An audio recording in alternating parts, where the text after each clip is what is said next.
Good morning, beloved ones. Yes, it is a good morning. We like to say sometimes, it's God's morning. It's not only a good day, but it's a great day and it's a God day. This is the day that the Lord has made, and we're going to do what? Rejoice and be glad in it. We're going to put forth our light, put forth our love. Wonderful, wonderful ones. So turn to someone and tell them it's about you. It's about you. It's about you.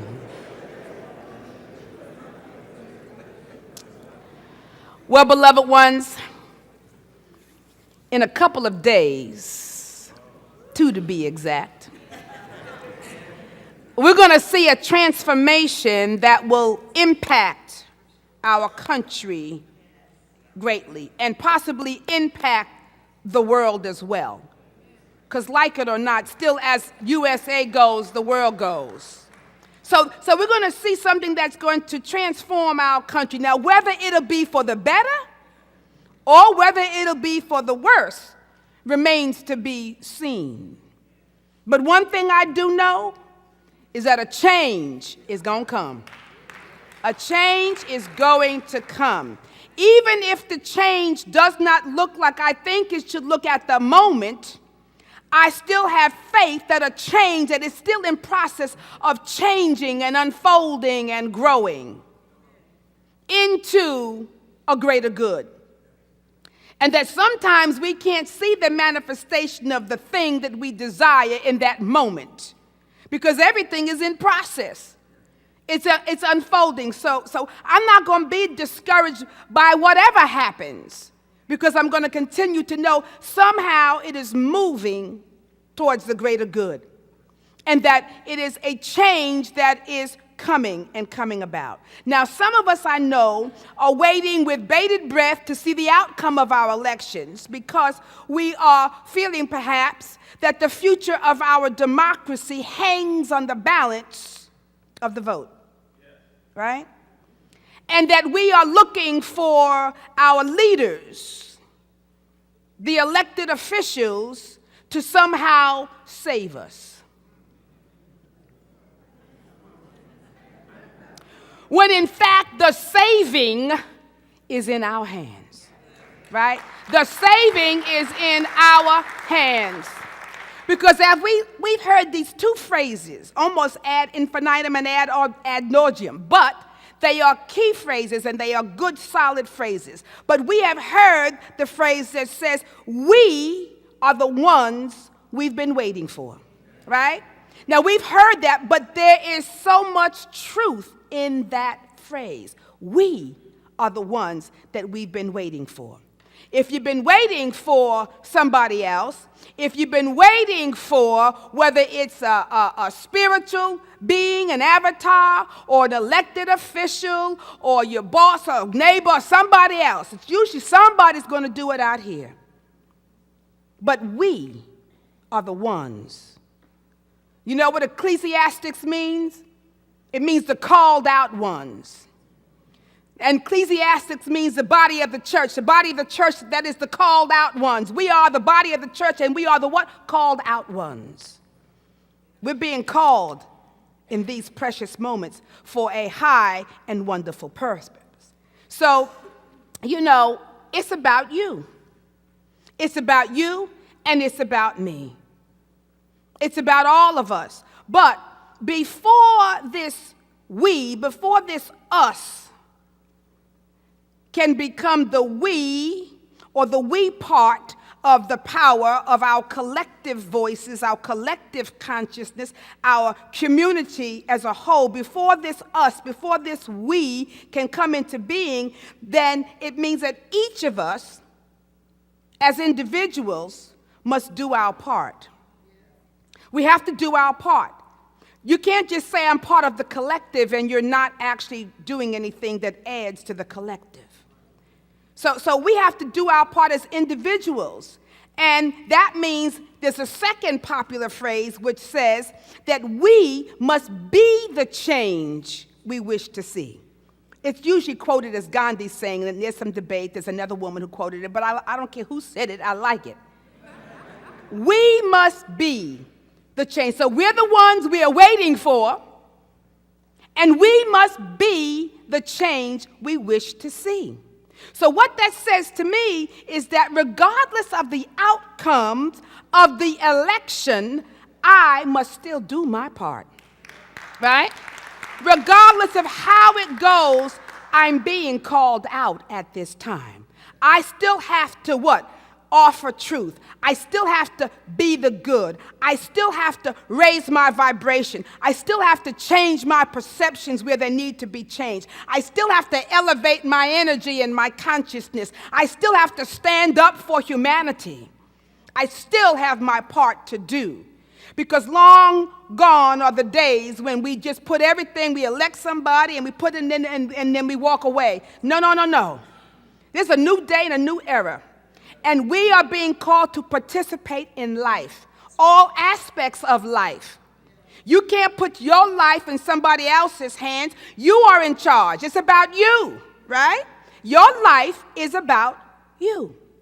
It's about your choices. It's about your energy. It's about your actions and the things that you do.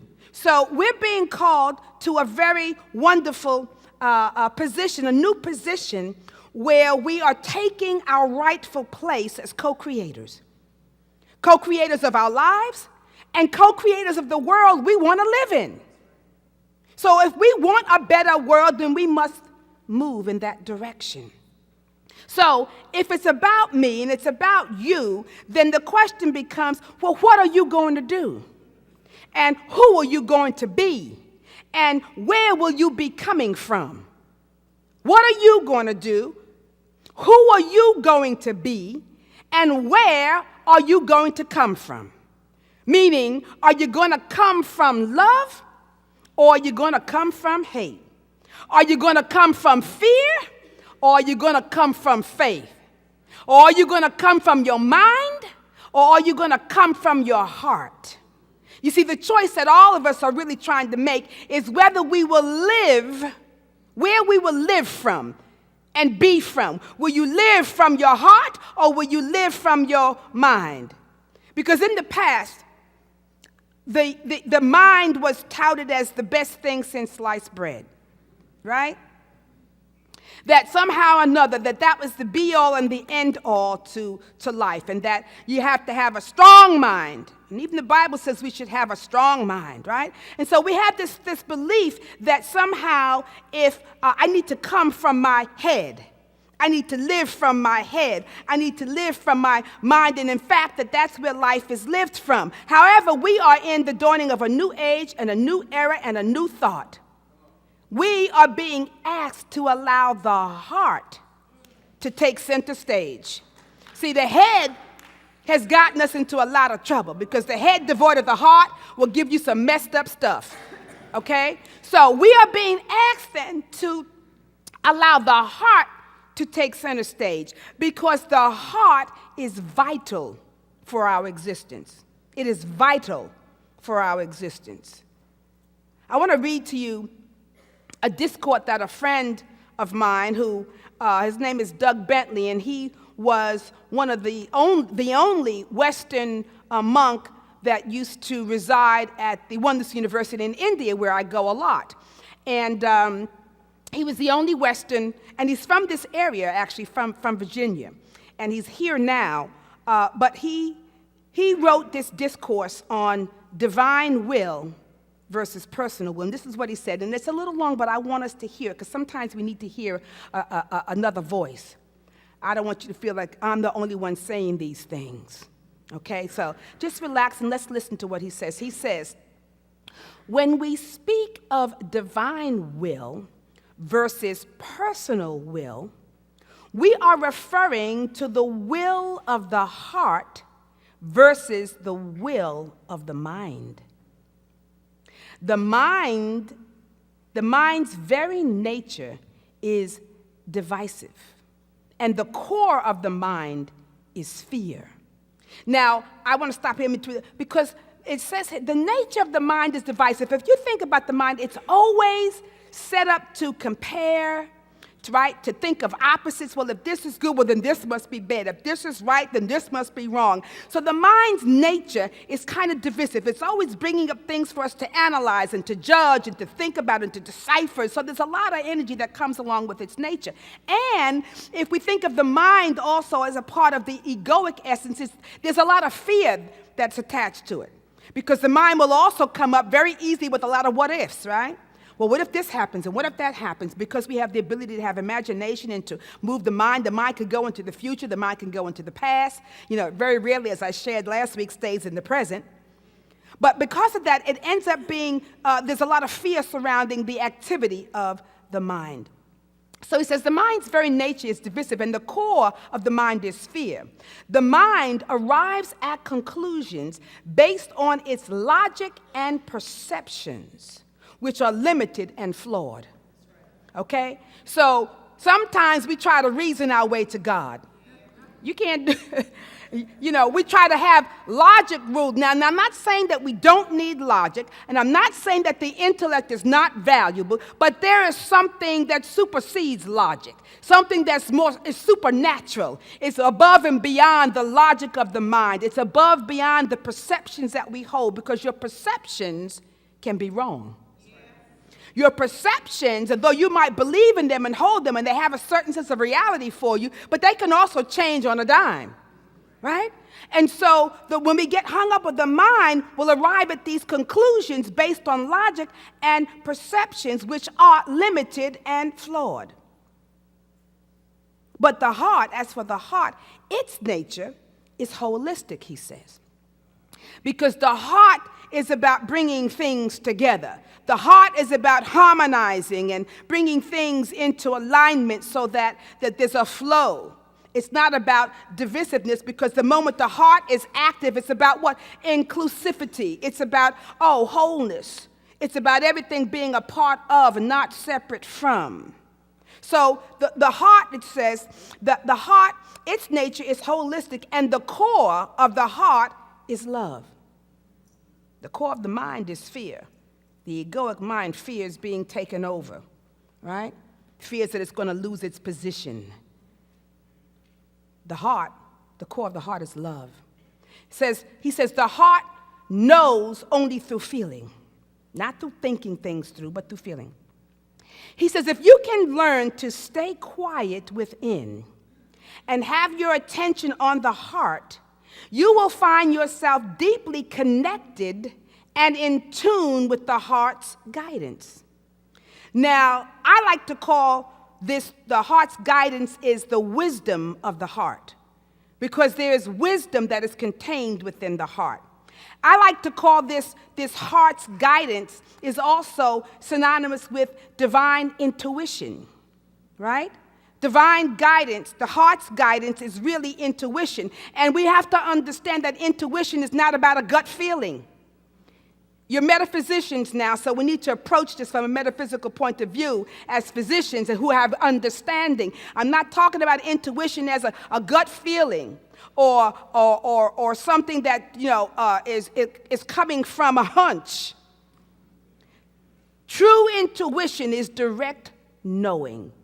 It is the knowingness that comes direct from the divine. And there's no hunch about it. There's no second guessing about it. It is divine, direct revelation and understanding. A knowingness that comes from on high. And that's quite different than a knowingness you kind of guess about and you feel, well, this... No. So there's a wisdom of the heart of guidance that is basically about intuition. It is a divine knowing. And then so he goes back on to say that, so I'll read it. If you can learn to stay quiet within and have your attention on the heart, you will find yourself deeply connected and in tune with the heart's guidance. Following this silent knowingness is aligning with divine will. See, once you let the heart lead you to direct knowing, divine revelation, intuition. Intuition is what? Knowledge, right? But it's inner knowledge. Intuition is that knowledge that comes from within, from the source, from God. And when you can stay connected to that, to this knowing, then he says you're in alignment with divine will. You won't have to ask, is this God's will or my will? Because when you really are in touch with that intuitive sense of being and have a direct download, you won't have to question. You will know. He says there's no understandable logic within this, involved in this. When you know that you know that you know, it's not about logic. He says, so there's no understandable logic involved in this. And life becomes vastly mysterious and miraculous. Because, see, God's going to bring you stuff that you can't, think of. He's going to guide you in ways that you can't figure out. But you're going to have to, trust. But when you get practice at getting divine downloads and wisdom, the wisdom of the heart and coming from a different place, you'll learn how to trust it more easily. So he says that one discovers that life takes care of and guides you moment by moment. He says the struggle one faces is the mind's interference. See, we have head and heart. We have intelligence, we should use it, but the mind and the intelligence in the head likes to take over. You know when somebody has a big head, right? They got a big head, they got a big ego, and they're going to take over. The mind wants to take over. And then when the mind begins to interfere with what comes up, you get a direct download from God, and all of a sudden, you know that you know, then all of a sudden the mind wants to take over and say, yeah, but. Well, what about this? And what about that? And it begins to interfere with your understanding and your revelation, and so much to the point where you now are in doubt. You now are confused. You now say, well, I prayed, but now I don't know which way to go. God told you which way to go. You got the download, but you allowed the mind to supersede the intuitive knowing that comes from the heart's presence. So he says this is the cause, this is the trouble. The struggle one faces is in the mind's interference.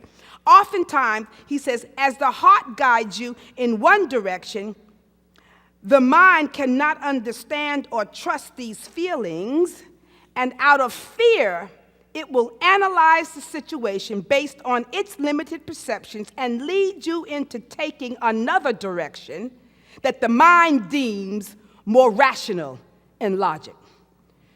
Right? Logical. So has anybody had that experience? Right? You get a download, but somehow you're not familiar with it, and you're not sure, but then you say, well, I don't know about this, and you start to analyze it. You analyze that thought to death until you convince yourself to go down another road. Right? Not the road that God directed you on, but another road that seems more logical to the mind. Now, we've all done that, right?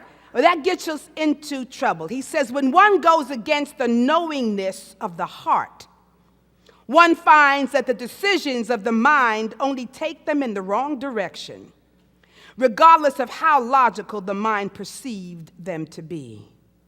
So we have to, if we begin to get practice in meditating, making yourself available for the download, for the insights, that's inner sight, not eyesight out here.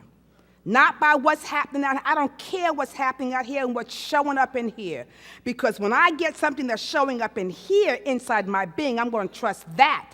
And that will influence how I'm going to show up in the world. I can't let the world influence how I'm going to show up in here.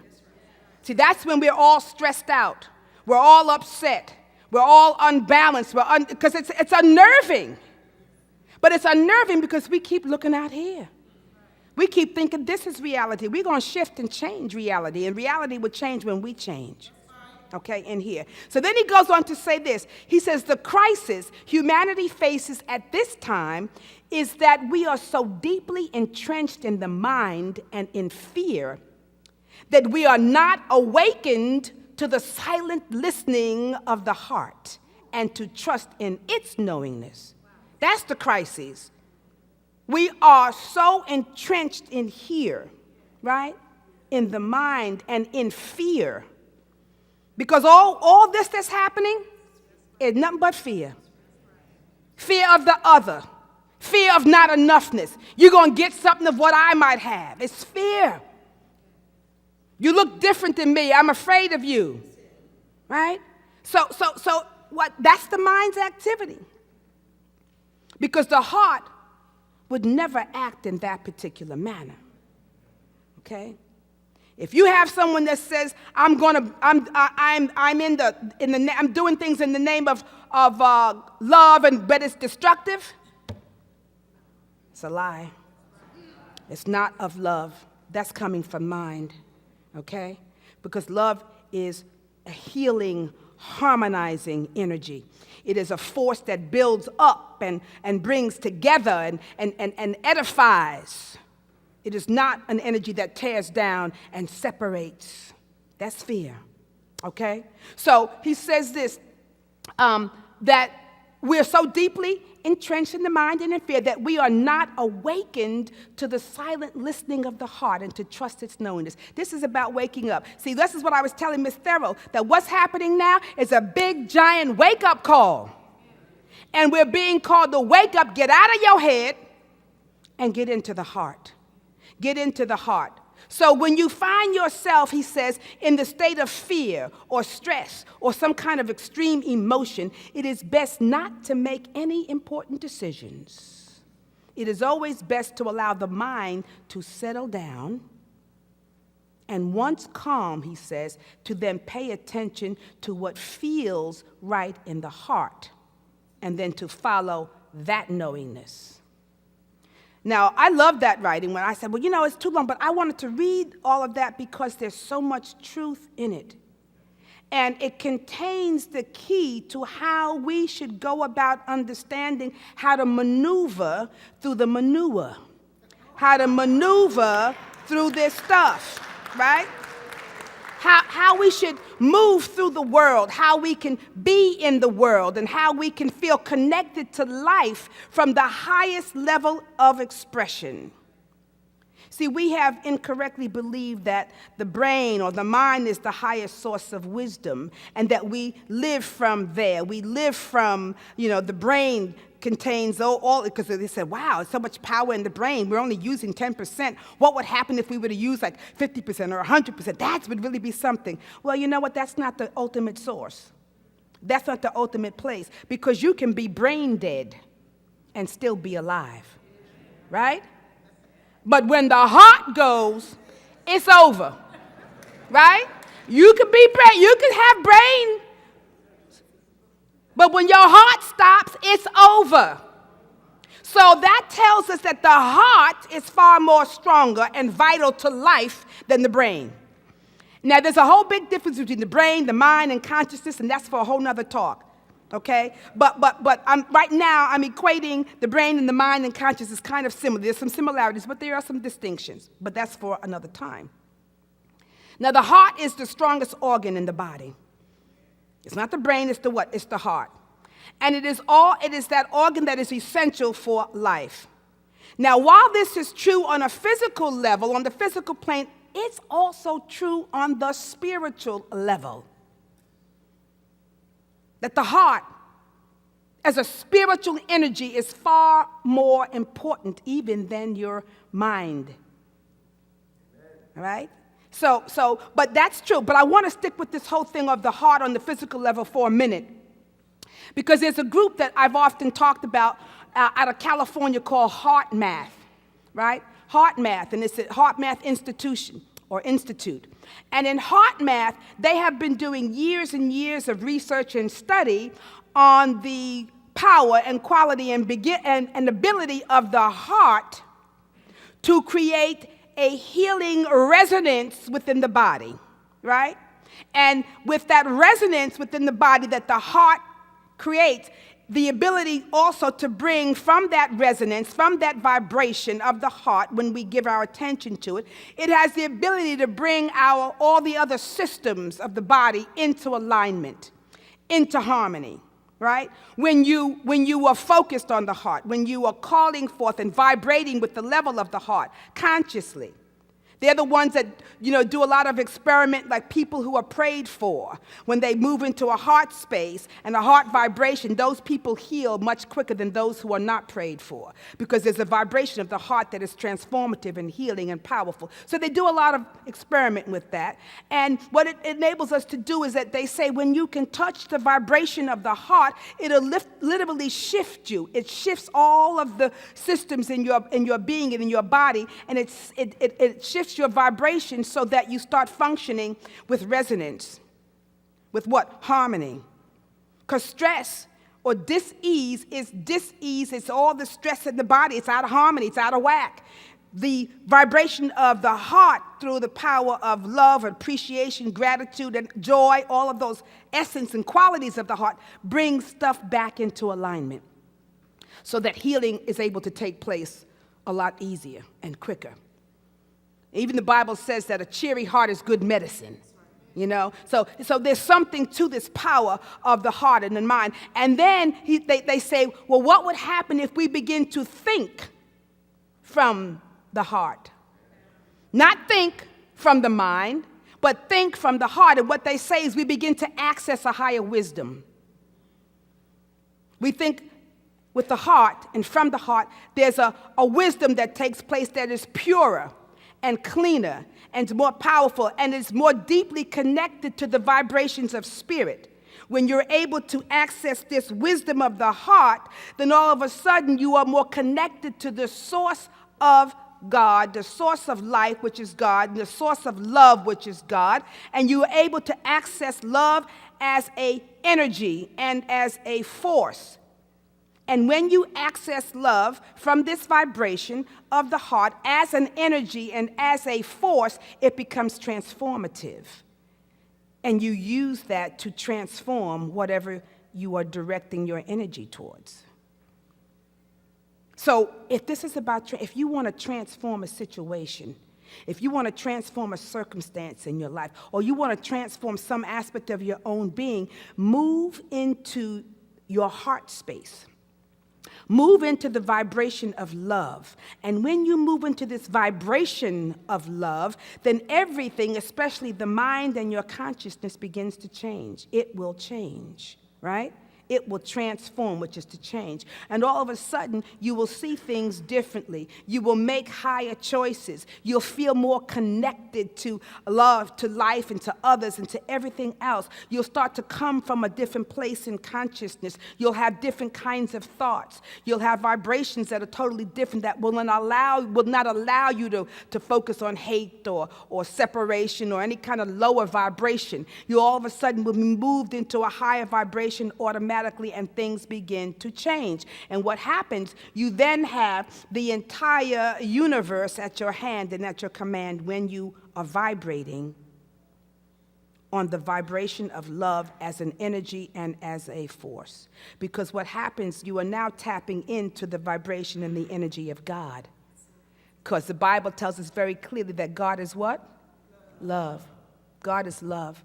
Not a being who loves, but God is love itself as a creative energy and power and force, right?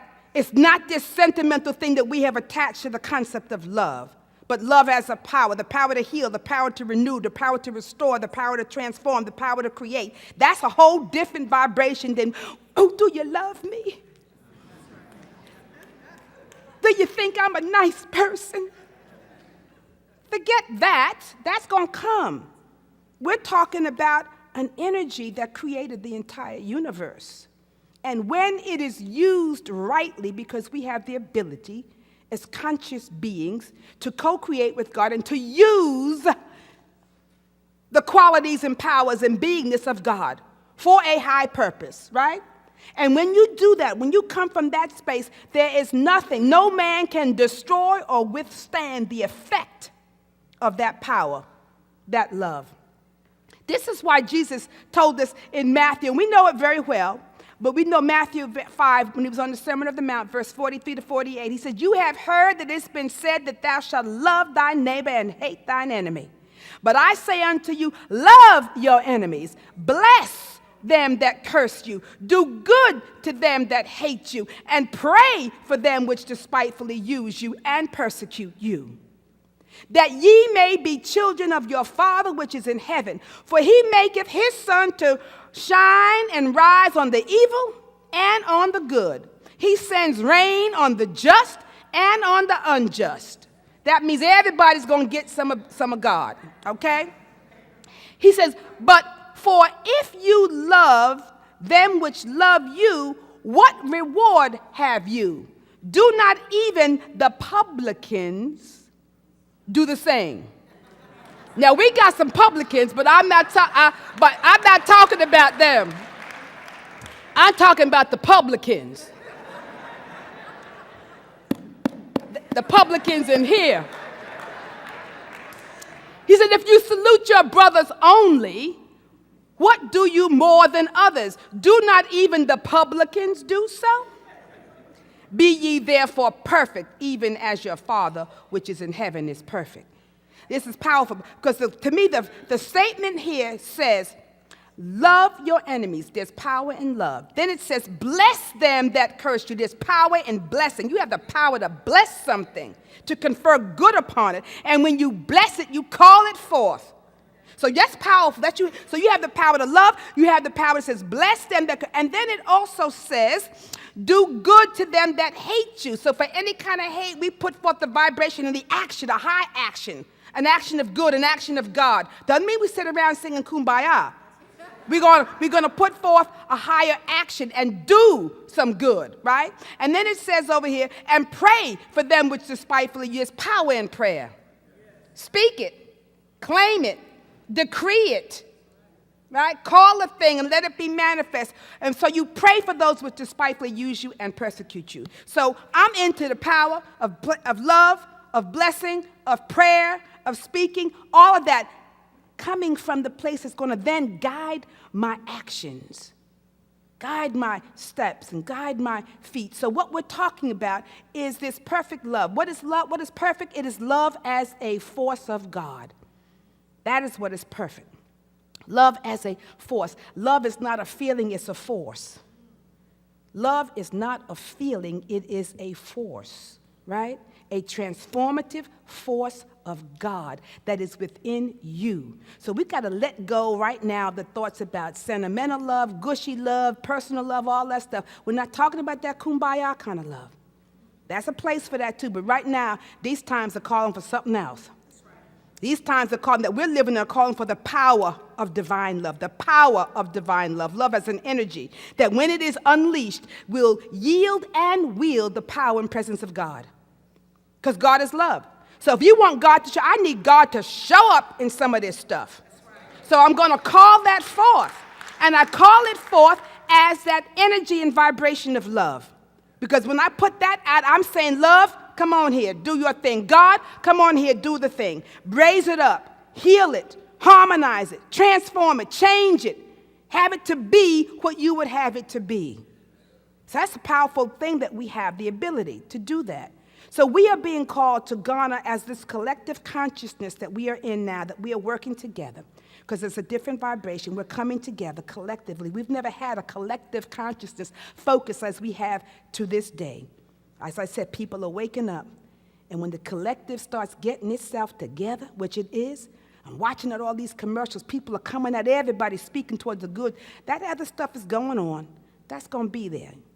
Jesus said, the poor you will always have with you. That's going to be there. Don't worry about that. Let that be. Come together with that collective vibration. We're going to transform the world because we're being called to access a greater wisdom, the wisdom of the heart. And when we access this higher wisdom, then our actions are going to be spirit-based and spirit-backed. My actions are spirit-based and they are spirit-backed. And ain't nothing greater than to have God at your back moving and directing and guiding you. So this is a powerful time. It's a powerful time. But it's our time to begin to sharpen our ability to use love as a force, love as an energy, love as a divine guide for us, right? Love as the source of our wisdom and our right action to harmonize, heal, change, and transform. So we've got to practice. You've got to practice placing your attention upon the heart. You've got to practice coming from the heart. You've got to practice opening up your heart, not to just say, oh, I just love you, because if you think it's only on focus on a person, you may not be able to do it. So it's not about that. You want to be able to be in touch with the power that lies in this force that is in you. So practice opening up, keeping your attention upon the heart. And you can do that by making sure that you spend time each day feeling a sense of gratitude. See, gratitude moves you right into the presence of God. Gratitude takes you right out of any kind of low negative vibration. You can't be low negative and vibrating at the same time being thankful and grateful. You cannot do it. So practice giving thanks, feeling grateful. What do you think every day? Spend time. I'm thankful for this. I'm grateful. Get that heart pumping. Just like you go to the gym to pump up your heart rate, you need to pump up your spiritual vibration of love every day. Keep it going, right? So spend time giving thanks to God. Get in the vibration. When you give thanks and when you feel praise, there's a resonance that happens, and you can feel it. So practice putting yourself in that resonance. Not only will your body be better off, but everything begins to come together. Everything works for good for those who love the Lord, the law. It comes together. So start working with that. And when you're in this vibration of love, then you can begin to ask whatever questions you need. Ask for the guidance. Once you've created resonance in your body through love, then you ask. This is how you access the heart's wisdom. Then you ask your questions. Should I do this, or what should I do? And let then the heart speak, and it'll speak. Quickly, clearly, subtly. And when you get it, do not go and start to question. Don't jump back up into your head. Stay in the heart and have the heart enough to do what you've been guided to do. Hard enough to follow this transformation that's taking place in you, to follow the wisdom that you're given. It's a very powerful thing to do. So, I want you to recognize how can you open up your heart to the deeper things of life. Now, I want to take a moment to invite you to two activities, two events that are happening, because I think it's so important for us to arm ourselves, right? To arm ourselves with tools of transformation. So I've invited you for weeks and weeks to the Source and Synchronicities. This is put on by the O&O Academy, and this is where I go to sometimes in India to take my lessons and meditations and whatever. Well, and people have come up and said, well, when are you going to India again? I want to go with you. Well, India is coming to you. So it'll be this weekend coming up on the 11th and 10th is the actual weekend for Source and Synchronicities, and you're going to learn how to enter into a state of consciousness where you can access this higher wisdom, when you can access remaining in a beautiful state, a beautiful consciousness, when you can access what they call healing zone and love zone and power zone. I call them just states of consciousness, right? So you enter into the consciousness of love, you enter into the consciousness of peace, the consciousness of wealth, the consciousness of health. And it's going to help us to understand how to really make that deep connection with the sacred other, to come into conscious communion so that we're connecting on a deeper level with each other. And from this place of connection, we create our world. From the place of connecting with the divine source of life and with each other, we create the life that we want to live. So I'm going to invite you to do that.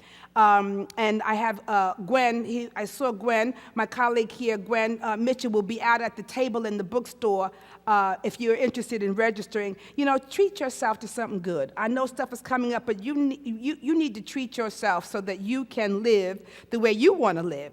And you're worth it, okay? You're worth it. So I hope you will go up. She'll be out there to help register you. But in addition to that, there is a cost for that weekend. But that Friday night, we are putting together, it's open to the public. We're going to come and we're going to just come together as the collective to help shift the consciousness. Now, we don't know what's going to be happening. That'll be on the 9th. So the 6th would have happened. And regardless of what, we need to come together to work with consciousness, right? So we're going to shift the vibrations and the energy of consciousness here in D.C. We're going to be the change that we want to be. We're going to have music. We're going to have a message. We're going to have meditation, readings. Courtney Hinton will sing, and Jonathan Holly will play, and we're going to look for somebody else who's going to possibly join us. So it'll be a good way to just come together. It'll be at the Hyatt in Dulles, Virginia. And that on Friday night, it's open to everybody. I want to just fill the place so we can do the work collectively and have some fun. There'll be some dance, and we'll have some fun in the process as well. So I say all that to say this is a beautiful time that we are living in. It really is. But it's all about us. We're the ones. And we have to do things differently. If we want life to be differently, we have to show up differently. You can't sign up and don't show up to life. We can't do all that anymore. We can't sit back and wait for other people to be the ones to save you. You got to save yourself. Even the Bible says that salvation is in your hands. It's in the Christ in you, right? That saving grace is in you. You've got to act on it, live it, call it forth. This is the time. It's no more just sitting around. We've got to move into the flow and the energy, the movement of the divine. We're the ones we've been waiting for. It's time to get up, rise up, shine on, do our part. We're going to change the world. It's about you. Blessings and namaste. Blessings, blessings, blessings, blessings. So you fired up and ready? Yes, that's right. Let's do it. Let's do this.